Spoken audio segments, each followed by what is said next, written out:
Hola, ¿qué tal amigos? Yo soy Onar Jiménez, su profe de química. Acompáñenme en esta segunda parte en donde analizaremos la evolución de los modelos atómicos y la estructura del átomo. Viajemos unos siglos antes de Cristo y veamos los inicios de la teoría atómica. Los antiguos filósofos griegos discutieron mucho sobre el mundo físico y su composición. Había diferentes opiniones sobre la composición de la materia. Se consideró que tenía razón quien pudiera ofrecer el mejor argumento. Sin embargo, a menudo el mejor argumento tenía poco que ver con la realidad. Uno de los debates en curso tuvo que ver con la arena. La pregunta que se planteó fue: ¿qué tanto se puede dividir un grano de arena? El pensamiento predominante en ese momento, impulsado por Aristóteles, era que el grano de arena se podía dividir indefinidamente, que siempre se podía obtener una partícula más pequeña dividiendo una más grande, y no había límite para cuán pequeña podría ser la partícula resultante. Dado que Aristóteles era un filósofo tan influyente, muy pocas personas estaban en desacuerdo con él.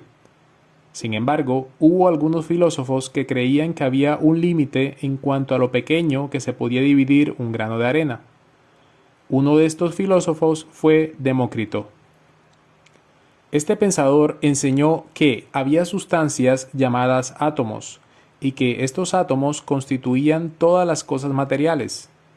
Los átomos eran inmutables, indestructibles y siempre existieron. La palabra átomo significa indivisible o indestructible. Los atomistas de la época, como Demócrito, creían que había dos realidades que componían el mundo físico: los átomos y el vacío. Había un número infinito de átomos, pero los diferentes tipos de átomos tenían diferentes tamaños y formas. El vacío era el espacio en el que los átomos se movían. Según esta visión, cuando los átomos chocan entre sí, pueden repelerse entre ellos o pueden conectarse en grupos, unidos por pequeños ganchos y púas en la superficie de los átomos. Aristóteles no estaba de acuerdo con Demócrito y ofreció su propia idea de la composición de la materia. Según Aristóteles, todo estaba compuesto por 4 elementos: aire, fuego, tierra y agua. La teoría de Demócrito explicó mejor las cosas, pero Aristóteles fue más influyente, por lo que prevalecieron sus ideas. Tuvimos que esperar casi 2000 años antes de que los científicos llegaran a ver el átomo como lo hizo Demócrito. Demócrito quedó plasmado en la historia. Vemos en el anverso de esta moneda griega de 10 dracmas la silueta de Demócrito y en el reverso la representación de un átomo. Si bien se debe suponer que muchos más científicos, filósofos y otros estudiaron la composición de la materia después de Demócrito, un gran avance en nuestra comprensión de la composición de la materia tuvo lugar en el siglo XIX con el trabajo del científico británico John Dalton. Dalton estudió las masas de varios elementos y compuestos. Observó que la materia siempre se combinaba en proporciones fijas basadas en la masa o el volumen en el caso de los gases. Los compuestos químicos siempre contienen la misma proporción de elementos en masa, independientemente de la cantidad, lo que proporcionó más apoyo de la ley de Proust de proporciones definidas. Dalton también observó que podría haber más de una combinación de dos elementos. Como Dalton pensaba que los átomos eran las partículas más pequeñas de la materia, los imaginó como esferas sólidas y duras, como bolas de billar, por lo que utilizó bolas de madera para modelarlas. ¿Ves los agujeros?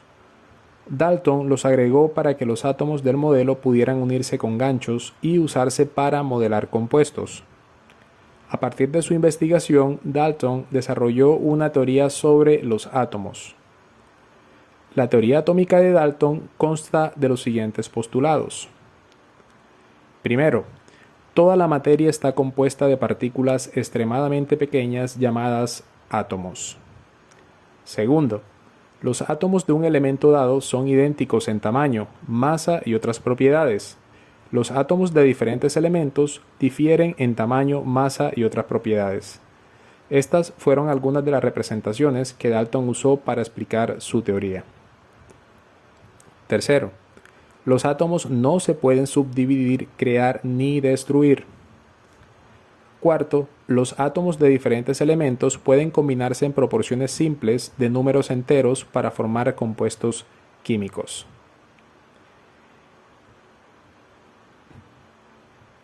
Quinto, en las reacciones químicas los átomos se combinan, separan o reorganizan.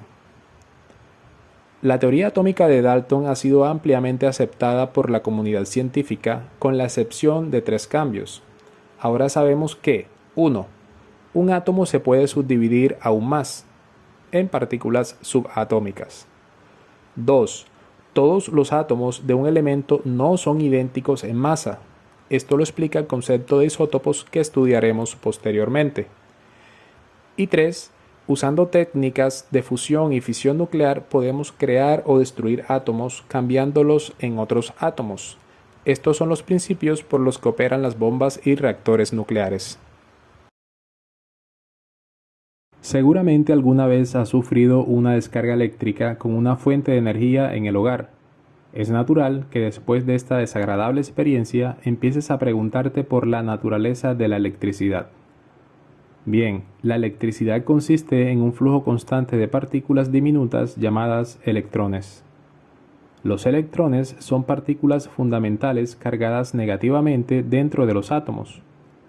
Aunque Dalton introdujo la idea moderna del átomo en 1803, no fue hasta 100 años después que un científico británico llamado Joseph John Thomson descubrió que hay partículas más pequeñas dentro del átomo. En su investigación, Thomson pasó corriente a través de un tubo de rayos catódicos similar al que se ve en esta figura. Un tubo de rayos catódicos es un tubo de vidrio del que se ha eliminado prácticamente todo el aire. Contiene una pieza de metal llamada electrodo en cada extremo. Un electrodo con carga negativa se conoce como cátodo. El otro electrodo cargado positivamente se conoce como ánodo. Cuando se aplica corriente eléctrica de alto voltaje a las placas terminales, un rayo catódico viaja desde el cátodo al ánodo. ¿Qué es un rayo catódico? Eso es lo que Thomson quería saber. ¿Es solo un rayo de energía que viaja en ondas como un rayo de luz? Esa fue una hipótesis popular en ese momento. ¿O era un rayo catódico una corriente de partículas en movimiento? Esa fue la otra hipótesis. Thomson probó estas ideas colocando placas negativas y positivas a lo largo de los lados del tubo de rayos catódicos, para ver cómo se vería afectado el rayo catódico. El rayo catódico pareció ser repelido por la placa negativa y atraído por la placa positiva. Esto significaba que el rayo tenía carga negativa y que debía estar formado por partículas que tuvieran masa. Llamó a las partículas corpúsculos, pero luego se les cambió el nombre a electrones. Thomson también midió la masa de las partículas que había identificado. Lo hizo determinando cuánto se doblaban los rayos catódicos cuando variaba el voltaje. Descubrió que la masa de las partículas eran 2000 veces menor que la masa del átomo más pequeño, el átomo de hidrógeno. En resumen, Thomson había descubierto la existencia de partículas más pequeñas que los átomos. Esto refutó la afirmación de Dalton de que los átomos son las partículas más pequeñas de materia. Thomson también sabía que los átomos son neutrales en carga eléctrica, por lo que hizo la misma pregunta. ¿Cómo pueden los átomos contener partículas negativas y seguir siendo neutrales? Hizo la hipótesis de que el resto del átomo debe tener carga positiva para cancelar la carga negativa de los electrones. Imaginó que el átomo sería muy similar a un pudín de ciruelas, como el que se muestra a continuación. En su mayoría con carga positiva, es decir, el pudín, con electrones negativos, es decir, las ciruelas esparcidos a través de él. Hoy sabemos que toda la carga positiva en un átomo se concentra en una pequeña área central llamada núcleo, con los electrones girando a través del espacio vacío a su alrededor. El núcleo fue descubierto pocos años después de que Thomson descubriera el electrón, por lo que el modelo del pudín de ciruela pronto fue rechazado. Luego de que Thomson descubriera el electrón, se reveló la naturaleza del núcleo del átomo. Este hallazgo fue realizado en 1911 por el científico neozelandés Ernest Rutherford. A través de su investigación, Rutherford demostró que la carga positiva de un átomo está confinada a una pequeña región masiva en el centro del átomo, en lugar de esparcirse uniformemente por todo, entre comillas, el pudín del átomo, como había sugerido Thomson. La forma en que Rutherford descubrió el núcleo atómico es un buen ejemplo del papel de la creatividad en la ciencia. Su búsqueda en realidad comenzó en 1899, cuando descubrió que algunos elementos emiten partículas cargadas positivamente que pueden penetrar casi cualquier cosa. Llamó a estas partículas alfa, es decir, núcleos altamente ionizados. Como todos los buenos científicos, Rutherford tenía curiosidad. Se preguntó cómo podría usar partículas alfa para aprender sobre la estructura del átomo. Dentro de una cámara de plomo con única abertura, colocó un emisor de partículas alfa, en este caso radio, que cuando se desintegraba liberaba núcleos de helio. Ustedes se preguntarán, ¿por qué el plomo para contener la radiación? Si vieron alguna película de Superman, tal vez recuerden que la kriptonita debilitaba a este superhéroe. Esto sucedía porque ese material ficticio liberaba un tipo de radiación que lo dañaba. Para protegerse de esa radiación, la kriptonita se depositaba en recipientes cubiertos con plomo, ya que al ser un metal muy denso contiene la radiación. En el caso del experimento de Rutherford, al dejar una sola abertura en la caja de plomo, este sistema se convertía en un cañón de radiación alfa. Decidió apuntar un rayo de partículas alfa a una hoja de lámina de oro muy delgada. Eligió el oro porque es el metal más maleable, por lo que pueden hacerse láminas ultradelgadas. Rodeando la hoja de papel de oro, colocó una pantalla de sulfuro de zinc que brillaba cuando las partículas alfa lo golpeaban. Se usaría para detectar las partículas alfa después de que atraviesen la lámina. ¿Qué esperaría que sucediera cuando las partículas alfa golpearan la lámina de oro? Las partículas alfa penetrarían la lámina de oro. Ya que las partículas alfa son positivas, podrían ser repelidas por cualquier área de carga positiva dentro de los átomos de oro. Suponiendo un modelo de pudín de ciruela del átomo, Rutherford predijo que las áreas de carga positiva en los átomos de oro desviarían o doblarían el camino de todas las partículas alfa a medida que pasaran. La mayoría de las partículas alfa pasaron directamente a través de la lámina de oro como si no estuviera allí. Las partículas parecían atravesar el espacio vacío. Solo algunas de las partículas alfa se desviaron de su trayectoria recta, como había predicho Rutherford.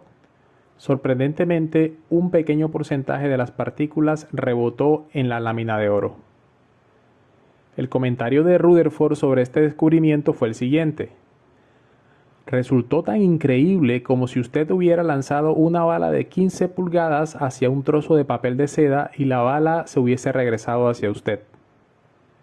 ¿Qué se puede inferir de estas observaciones? Bien, se puede inferir que la mayoría de las partículas alfa no fueron repelidas por ninguna carga positiva, mientras que algunas fueron repelidas por una fuerte carga positiva. Rutherford hizo las mismas inferencias. Concluyó que toda la carga positiva y prácticamente toda la masa de un átomo se concentran en un área diminuta y que el resto del átomo es en su mayor parte espacio vacío. Rutherford llamó núcleo al área de carga positiva concentrada. Él predijo y pronto descubrió que el núcleo contiene partículas cargadas positivamente a las que llamó protones. Rutherford también predijo la existencia de partículas nucleares neutras llamadas neutrones, pero no pudo encontrarlas. Sin embargo, su alumno James Chadwick los descubrió varios años después. Los descubrimientos de Rutherford resultaron en que el modelo de pudín de ciruela de Thomson era incorrecto. La carga positiva no se distribuye uniformemente por un átomo. En cambio, todo está concentrado en el pequeño núcleo. El resto del átomo es un espacio vacío a excepción de los electrones esparcidos a través de él. En el modelo de átomo de Rutherford, los electrones se mueven alrededor del núcleo masivo como planetas que orbitan alrededor del Sol. Por eso, su modelo se llama modelo planetario. Rutherford no sabía exactamente dónde o cómo los electrones orbitan alrededor del núcleo. Esa investigación sería realizada por científicos posteriores, comenzando con Niels Bohr en 1913. También se desarrollarían modelos atómicos nuevos y mejorados. No obstante, el modelo de Rutherford todavía se usa a menudo para representar el átomo. Un físico danés llamado Niels Bohr propuso en 1913 un modelo atómico que resolvió algunos de los problemas y limitaciones asociados con el modelo de átomo de Rutherford. Según el modelo atómico de Bohr, un pequeño núcleo cargado positivamente está rodeado por electrones giratorios cargados negativamente en órbitas fijas. Concluyó que el electrón tendrá más energía si está ubicado lejos del núcleo, mientras que los electrones tendrán menos energía si se ubican cerca del núcleo. Así pues, los electrones giran alrededor del núcleo en trayectorias circulares fijas denominadas niveles de energía. Los diferentes niveles de energía se representan como números naturales, 1, 2, 3, 4, etc. o letras K, L, M, N, y así sucesivamente. El nivel de energía más bajo del electrón se llama estado fundamental. El cambio de energía ocurre cuando los electrones saltan de un nivel de energía a otro. A esto se le llama salto cuántico. En un átomo, los electrones se mueven de un nivel de energía más bajo a uno más alto al adquirir la energía requerida. A esta energía adquirida se le llama absorción. Sin embargo, cuando un electrón pierde energía, se mueve de un nivel de energía más alto a uno más bajo. A esta energía liberada se le llama emisión. Esta observación, en conjunto con un equipo llamado espectrofotómetro, es el método más común que utilizan los astrónomos para determinar la composición de estrellas, planetas y otros. Hoy en día, este proceso utiliza instrumentos con una rejilla que difunde la luz de un objeto por longitud de onda. Esta luz dispersa se llama espectro. Cada elemento y combinación de elementos tiene una huella digital única que los astrónomos pueden buscar en el espectro de un objeto determinado.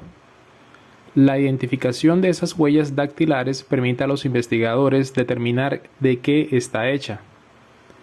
Esta huella dactilar a menudo aparece como absorción de luz. Cada átomo tiene electrones y a estos electrones les gusta permanecer en su configuración de energía más baja, pero cuando los fotones que transportan energía chocan contra un electrón, pueden impulsarlo a niveles de energía más altos. Los electrones de cada elemento absorben luz en longitudes de onda específicas, relacionadas con la diferencia entre los niveles de energía en ese átomo. Pero los electrones quieren volver a sus niveles originales, por lo que no retienen la energía por mucho tiempo. Cuando emiten la energía, liberan fotones con exactamente las mismas longitudes de onda de luz que fueron absorbidas en primer lugar. Un electrón puede liberar esta luz en cualquier dirección, por lo que la mayor parte de la luz se emite en direcciones alejadas de nuestra línea de visión. Por lo tanto, aparece una línea oscura en el espectro de esa longitud de onda en particular. Debido a que las longitudes de onda en las que se producen las líneas de absorción son únicas para cada elemento, los astrónomos pueden medir la posición de las líneas para determinar qué elementos están presentes en un objetivo. La cantidad de luz que se absorbe también puede proporcionar información sobre la cantidad de cada elemento presente. La distribución electrónica de los niveles de energía se puede calcular mediante la fórmula 2n², en donde n es un nivel de energía donde se encuentra un electrón. De acuerdo con lo anterior, ¿cuántos electrones se pueden encontrar como máximo en cada nivel de energía? Para el primer nivel de energía, n equivale a 1, por lo tanto reemplazamos este valor en la expresión. El resultado nos indica que en el primer nivel de energía podemos encontrar máximo 2 electrones. Para el resto de los niveles de energía hacemos el mismo procedimiento, reemplazando el valor de n por cada nivel de energía. Así pues, en el segundo nivel de energía encontramos un máximo de 8 electrones en el tercer nivel 18, en el cuarto 32, en el quinto 50, en el sexto 72, etc. En muchos sentidos, la literatura refleja la ciencia.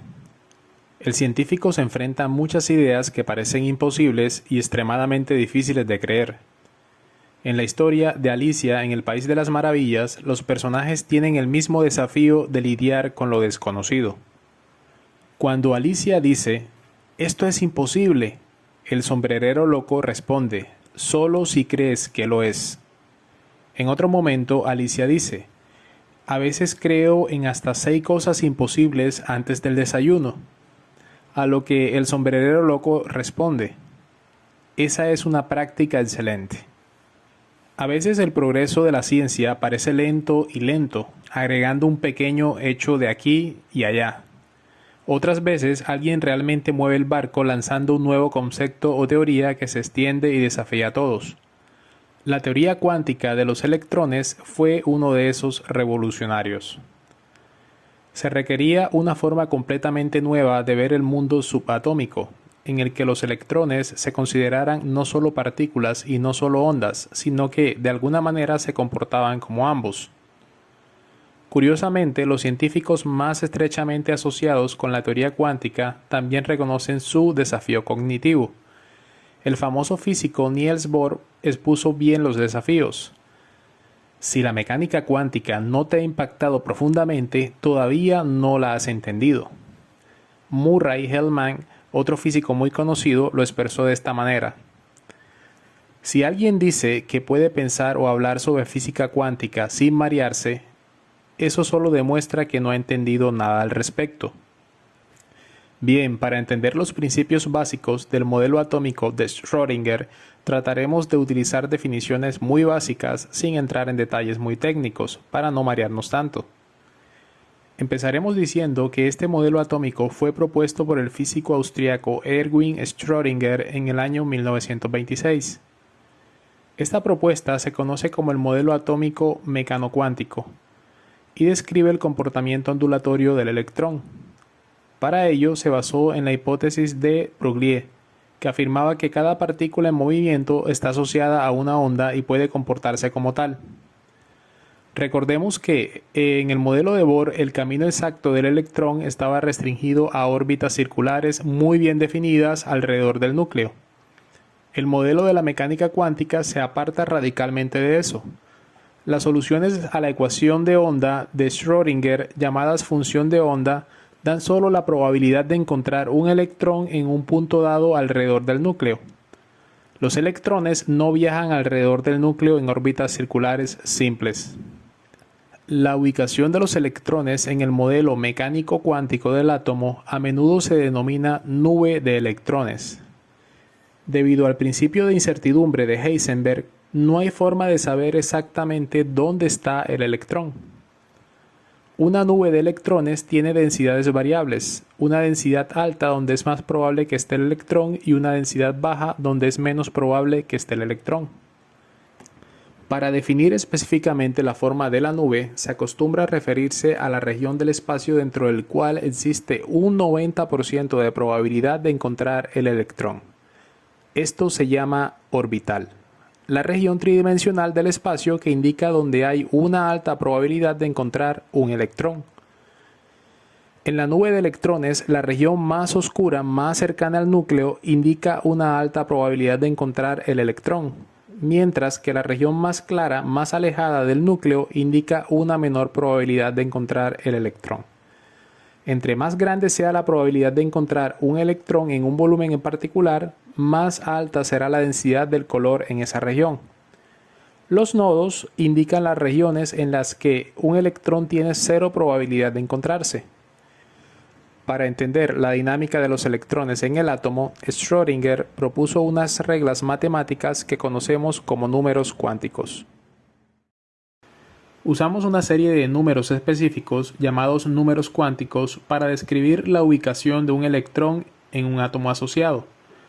Los números cuánticos especifican las propiedades de los orbitales atómicos y los electrones en esos orbitales. Un electrón en un átomo tiene 4 números cuánticos para describir su estado. Piensa en ellos como variables importantes en una ecuación que describe la posición tridimensional de los electrones en un átomo dado. Antes de definir estos números cuánticos, es bueno precisar la siguiente jerarquía cuántica. Un nivel de energía está formado por subniveles de energía. Un subnivel de energía está compuesto por orbitales y en estos orbitales encontramos los electrones. Ahora bien, el número cuántico principal, representado por n, es el nivel de energía principal ocupado por el electrón. Ya vimos que los niveles de energía son distancias fijas desde el núcleo de un átomo dado. Se describen en incrementos de números enteros, por ejemplo 1, 2, 3, 4, 5, 6, etc. Como veremos más adelante, el número cuántico principal corresponde al número de fila de un átomo en la tabla periódica. Los subniveles de energía se identifican mediante el número cuántico azimutal L. En química, este número cuántico es muy importante ya que especifica la forma de un orbital atómico e influye fuertemente en los enlaces químicos y los ángulos de enlace. Los valores que toma dependen del subnivel de energía. Así pues, si el subnivel es S, entonces L vale 0. Para P es igual a 1. Si es D, es equivalente a 2. Y si el subnivel es F, entonces L vale 3. El número cuántico magnético, representado como m, describe la orientación del orbital en el espacio. Los electrones pueden estar situados en uno de los tres planos del espacio tridimensional alrededor de un núcleo dado, los planos X, Y y Z. El valor de m depende del valor de L, por lo que decimos que los valores posibles van desde menos L, pasando por 0, hasta más L. El número cuántico de spin describe el giro de un electrón sobre su propio eje. Puede tener un valor de menos un medio o más un medio. Dicho esto, consideremos la siguiente relación. Tenemos los subniveles de energía S, P, D y F. En el subnivel S solo encontramos un orbital. En el P hallamos 3, en el D hallamos 5 y en el F 7. En todos los orbitales podemos encontrar como máximo 2 electrones. Como los orbitales forman los subniveles, entonces el producto del número de orbitales por los electrones me da el número de electrones por subnivel. Como hablamos de números cuánticos y no de letras cuánticas, cada vez que tengamos un subnivel S, el valor del número cuántico azimutal será 0. Si el subnivel es P, entonces vale 1. Si es D, vale 2 y si es F, se reemplaza por 3. Veamos cómo se relacionan estos números. Como ya mencionamos, n representa el nivel de energía y puede tener los valores de 1, 2, 3, 4 y así sucesivamente. L representa los subniveles que, para el primer nivel de energía, solo encontramos el subnivel S, cuyo equivalente numérico es 0. Para el segundo nivel de energía, tenemos dos subniveles de energía, el S y el P, es decir, 0 y 1. En el tercer nivel de energía encontramos tres subniveles, el S, P y D, con equivalencias numéricas 0, 1 y 2 respectivamente. Por último, en el cuarto nivel de energía encontramos los subniveles S, P, D y F, en el que F tiene un valor de 3. La orientación de los orbitales está dada por el valor de m.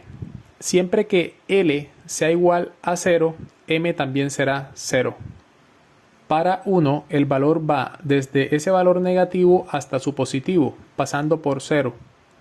Si L es igual a 2, entonces los valores van desde menos 2, pasando por 0, hasta más 2. Y si L vale 3, entonces los valores de m van desde menos 3 a más 3, pasando por 0. La cantidad de orbitales es proporcional a la cantidad de valores que tome m en un determinado subnivel. Así pues, en el subnivel S encontramos un orbital, en el subnivel P hay 3 orbitales, en el D 5 orbitales y en el F 7 orbitales.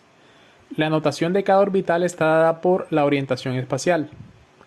En cuanto a los valores del número cuántico de spin, tenemos un valor más un medio si el electrón en cuestión gira sobre su eje en el sentido de las manecillas del reloj y menos un medio si va en el sentido contrario. Analicemos cómo es la forma y orientación espacial de los orbitales. Para el elemento más simple, el hidrógeno, solo podemos hallar un subnivel de energía, el S, el cual tiene una forma esférica. En el magnesio encontramos un subnivel de energía S en el primer nivel de energía. No hay que confundirlo con el núcleo, el cual se representa aparte por efectos de relación y tamaño. En el segundo nivel de energía, un subnivel S y uno P. Vemos que los orbitales P tienen forma lobular. Cada par de lóbulos forma un orbital P, por lo tanto hay 3 de estos orbitales. También encontramos un orbital S en el tercer nivel de energía, cuya diferencia con los otros orbitales S es el tamaño. Los orbitales D y F también son lobulados con anillos en algunos casos. Para entender el mecanismo de llenado de electrones en cada orbital, usaremos una flecha apuntando hacia arriba que representa un electrón con spin más un medio y la que apunta hacia abajo que indica un electrón con spin menos un medio. Cada cuadrito representa un orbital. Recordemos que en cada orbital hay un máximo de 2 electrones. En cada subnivel de energía hay orbitales. Así pues, en el subnivel S solo hay un orbital, en el subnivel P hay 3 orbitales, en el D hay 5 y en el F 7. El diagrama está en función de la energía de los orbitales. Entre más arriba se encuentre un orbital, más energía posee. Así pues, un orbital F del quinto nivel de energía tiene más energía que un orbital P del sexto nivel de energía. Es fundamental entender por lo menos 3 premisas. La primera de ellas es el principio de exclusión de Pauli. De acuerdo con este, en un mismo átomo no puede haber 2 electrones con idéntico valor para los 4 números cuánticos. Por lo tanto, no vamos a encontrar a 2 electrones con el mismo spin en un mismo orbital. La segunda premisa es el principio de Aufbau, término alemán que significa construcción. Establece que los electrones no serán ocupados en niveles superiores de energía hasta que los orbitales menos energéticos hayan sido ocupados. De acuerdo con esto, los orbitales se llenan en este sentido. Y no de esta manera.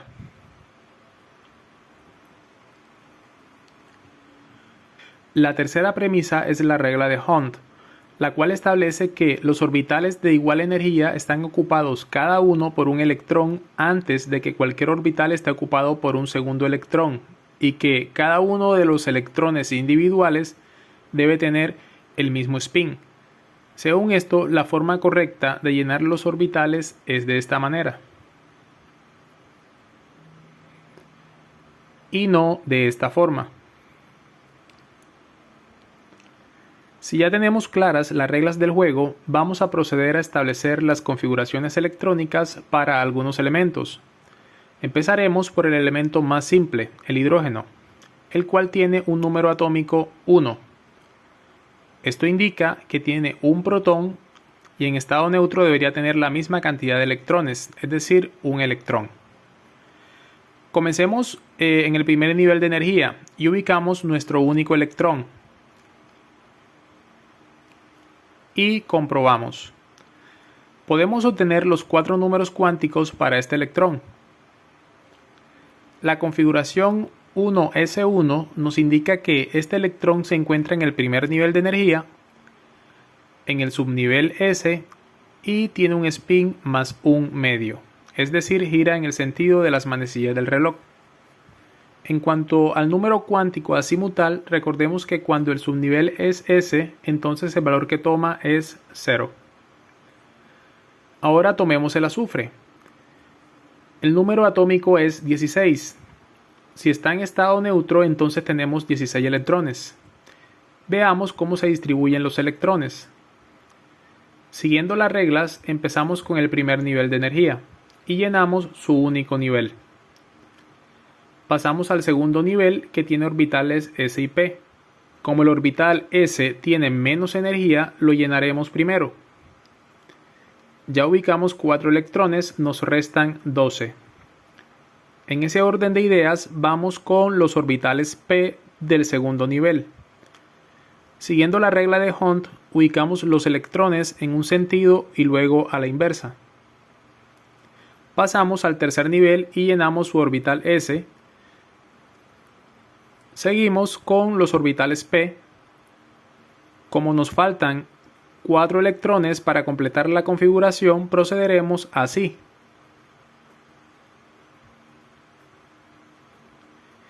Verificamos que esté bien y listo.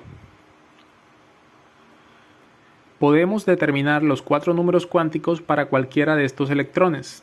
Por ejemplo, para este electrón, los 4 números cuánticos son n igual 3 por encontrarse en el tercer nivel de energía, L igual 1 porque está en el subnivel P, M igual a menos 1 dado que en la recta numérica los negativos están a la izquierda del 0 y los positivos a la derecha. Así, este es menos 1, este es 0 y este es 1. Nuestro electrón está aquí en menos 1. La flecha está hacia abajo, lo que indica que el spin es negativo, por lo tanto S es igual a menos 1/2. Hagamos un último ejemplo. Tomemos un metal de transición. Puede ser el vanadio. Su número atómico es 23. Localicemos sus 23 electrones.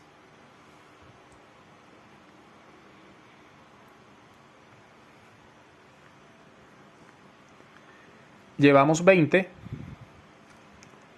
¿Qué sigue?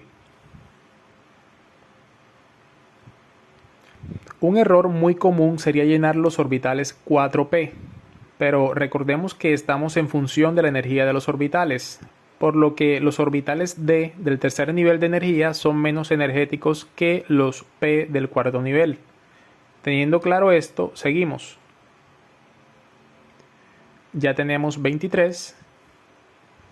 Comprobemos si la configuración es correcta.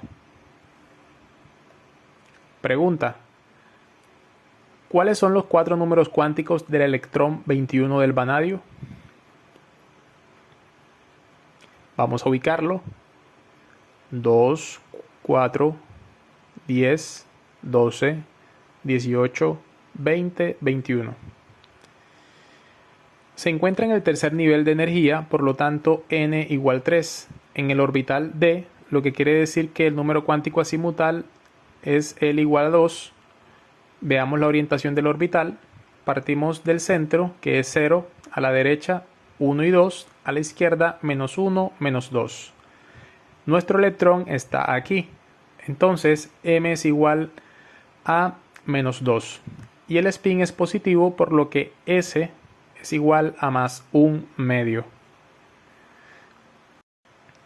Seguramente este diagrama te resulte familiar.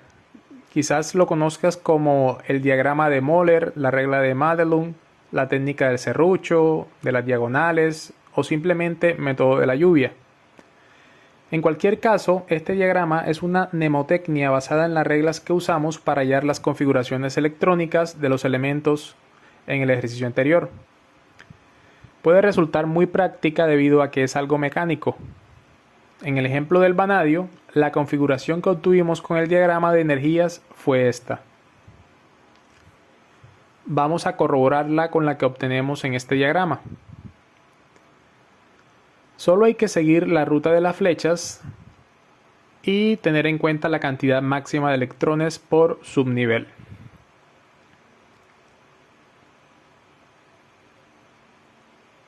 Sería entonces 1s2, 2s2, 2p6, 3s2, 3p6, 4s2, hasta aquí van 20 electrones, aunque en el subnivel D podemos agregar hasta 10 electrones, solo necesitamos 3, así que lo escribimos como 3d3.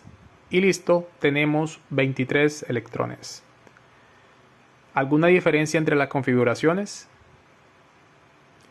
Solo el orden, porque una está en función de la energía de los orbitales y la otra en función de los niveles de energía. Cosa que se resuelve fácilmente reordenando. Hagamos un último ejemplo. El bromo tiene un número atómico de 35. Su configuración electrónica será 1s2, 2s2, 2p6, 3s2, 3p6, 4s2, 3d10. Nos faltan 5 electrones, así que completamos con 4p5. Reordenamos en función de los niveles y ya tenemos la configuración electrónica. En la próxima clase aprenderemos a simplificar las configuraciones electrónicas a partir de los gases nobles.